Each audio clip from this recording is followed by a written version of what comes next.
ኢትዮጵያ ለዓመታት የተጫነባትን የታሪክ ስህተት በማረም የራሷ የሆነ የባህር በር ባለቤት ለመሆን የምታደርገው ጉዞ ወደ ከፍተኛ ምዕራፍ ተሻግሯል።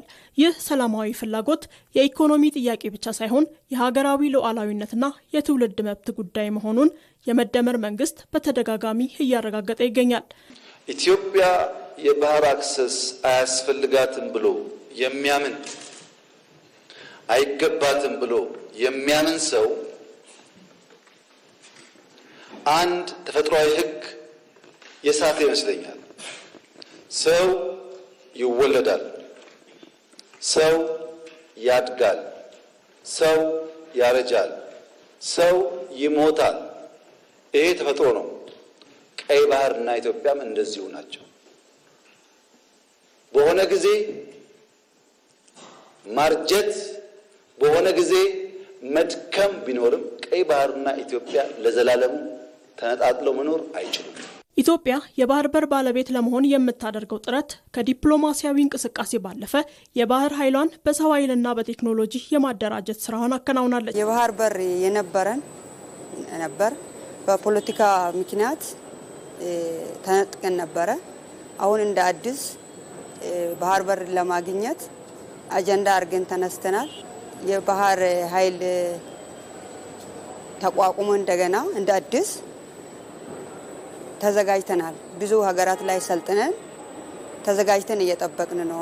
ኢትዮጵያ የባህር በር በነበራት ወቅት በኢኮኖሚ በዲፕሎማሲና በወታደራዊ መስክ እጅግ ጠንካራ እንዲሁም በቀጠናው ጉዳዮች ላይ ተጽዕኖ ፈጣሪም ነበረች። በታሪክ እንደምንረዳው ኢትዮጵያ ቀደም ባለው ጊዜም የባህር ላይ ጥቅሞችና ኢንተረስቶች ነበሯት።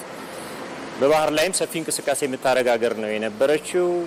በንግዱም የሀገር ህልውና በማስከበሩም ሂደት ከዛም አልፎ በ19ኛው ክፍለ ዘመን ደግሞ እጅግ በጣም ዘመናዊ የሚባል በዓለም ደረጃ ስሙ የገነነ ባህር ኃይል የነበራት ሀገር ነች። እንግዲህ ታሪኳ ደግሞ በጊዜ ሂደት በተለያዩ የፖለቲካ ምክንያቶች ኢትዮጵያ ከባህር በር የታገደች ሀገር እንድትሆን ያ የነበራትም ግዙፍና አንጋፋ ባህር ኃይልም እንዲከስም የተደረገበት ሁኔታ ነው ያለው። ይህ የሚሊዮን ህዝብ የጋራ ጥያቄና የቆራጥ አመራር ውጤት ኢትዮጵያን ወደ ቀድሞ ክብሯ የሚመልስ ታሪካዊ እርምጃ ነው።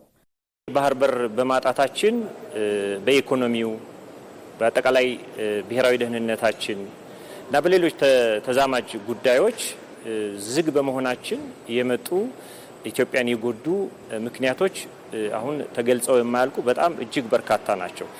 በተለይ ከቅርብ ጊዜ ወደዚህ ትልቅ ሀገራዊ አጀንዳ እንዲሆን ተደርጓል።